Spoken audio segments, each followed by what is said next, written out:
Welcome to Buddha Enlightenment. If anxiety has been weighing on your mind, you're not alone. Today we'll explore how Buddhist practices can help us better understand anxiety and find lasting peace. Together we'll learn techniques that not only ease our minds, but bring us back to a calm, present-centered state. Let's dive into the wisdom of the Supreme Buddha and discover how to master our thoughts and bring peace to our lives. So today, let's talk about anxiety and how a Buddhist practice can help you to deal with it. What is anxiety? Okay, first of all, let's take a look at what anxiety is. Anxiety is a common human emotion that we feel when our lives are in danger or when our lives are in threatening situations. We feel that fear and worry, so that is a common normal human nature. But for some people, they feel this fear and worry when there is no such danger in their reality, when there is no such threatening situation in the real world, but they still start to worry about it, or they still start to fear about it. That is where we can do something about it. Most of the time, people, they hide their anxiety emotions. These anxious emotions, they try to hide them. They laugh, they smile, they seems to be good-looking bad inside their head. There are many things going on. It's like the monkeys jumping here, and there they are distracted, and there they have that constant fear and worry inside them. It's very heavy. So what can we do to ease up these things?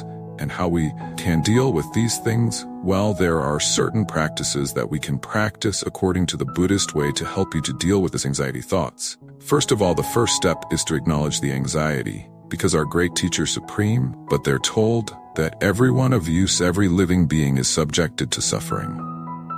Buddha said, where there is birth, there is suffering.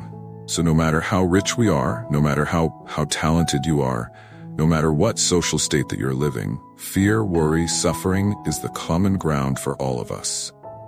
So first of all, we have to acknowledge that my mind has these anxious thoughts, because most of the time when people become anxious, when they have these panic attacks, and when they have these anxiety thoughts, what they do is they try to hate that emotion. They try to fight with that emotion.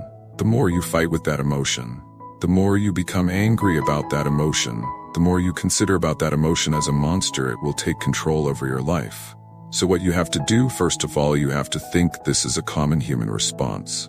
Oh, this is a common human nature, so I must acknowledge it. That is the first step, because you can remember the Buddha's word, all beings are subjected to suffering, without any exception. The first step. Then this concept, this is one of the most wonderful practices in Buddhism. That is the mindfulness, and you know that Buddhism has a great mindfulness. So a great teacher, Supreme Buddha, taught us there are 4 rounds of mindfulness. This is taught in Satipatthana Sutra. So the first one is being mindful about your body. The second one is being mindful about your feelings. The third one is being mindful about your mind. And the fourth one is being mindful about the mental states. So we can do any kind of mindfulness practices in here. But there's an important practice that Buddha mentioned, and that is being mindful about your mind. That is called Chittanupassana. Simply, the Buddha teaches us you have to observe your thoughts. So when you observe your thoughts, and when you become mindful about, when you become aware of your thoughts, what happens to you? It creates this little space between you and your thoughts. It separates you from your thoughts, because most of the or when we feel fear, when we worry about the things, and most of the times when you're living our life, we think that the thoughts are ourselves. That means when you feel angry, you think, I am the anger, I am fear, I am the worry, I am the anxiety, but you're not the anxiety. Your thoughts are anxiety, and it reveals you that your thoughts are anxiety, and your thoughts are in fear. It creates this little space between you and your thoughts. It's like let me give you an example. It's like the sky, right? Sky is there, and considered the sky as you, the blue. And these clouds come into the sky, they're like your thoughts. So what is the nature of a cloud? It comes and it goes, sometimes gloomy, sometimes shiny, sometimes scattered. It takes different shapes and different moods. But still there is sky, it is not changed. So it gives you this feeling when you do this being mindful about your mind. Your thoughts, what happens to you is, you're watching your thoughts without judging, without comparing yourself with that, and without being worrying. You just watch your thoughts. When you separate your mind yourself from your thoughts become an outside object. It's like you're taking something to your hand, and you're just observing it. Then what happens to you? Then you can't take your time to think, oh, what is this thought then? You can reveal and you can identify, my mind is now in anxiety mode. My thoughts are anxiety.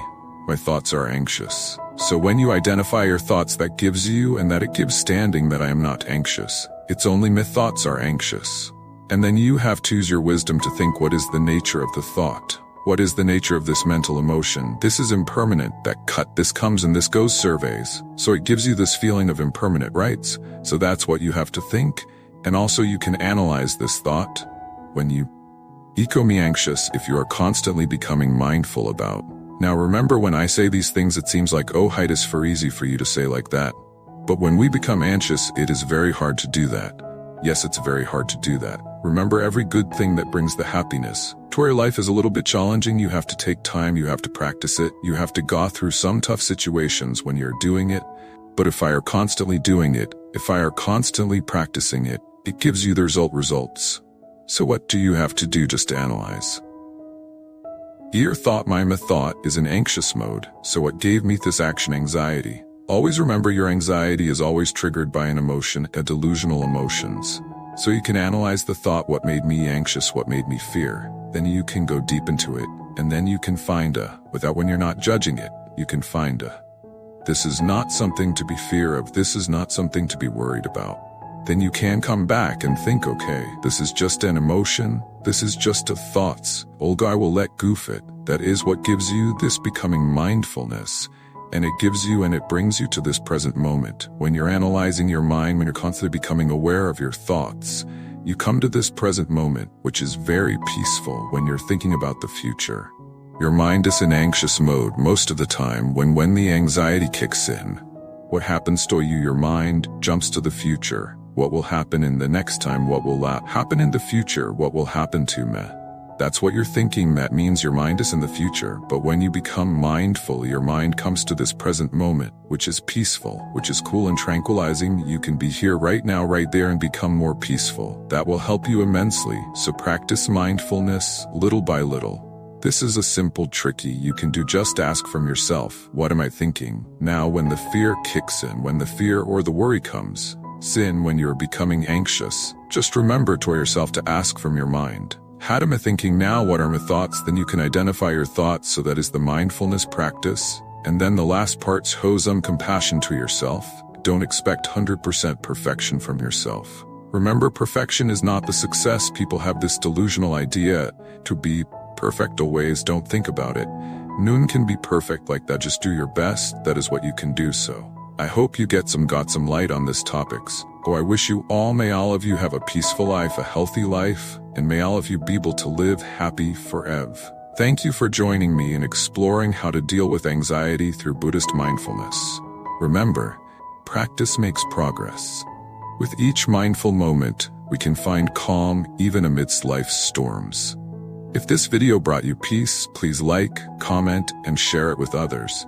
And don't forget to subscribe for more videos like this, right here on Buddha Enlightenment. Stay peaceful, stay present.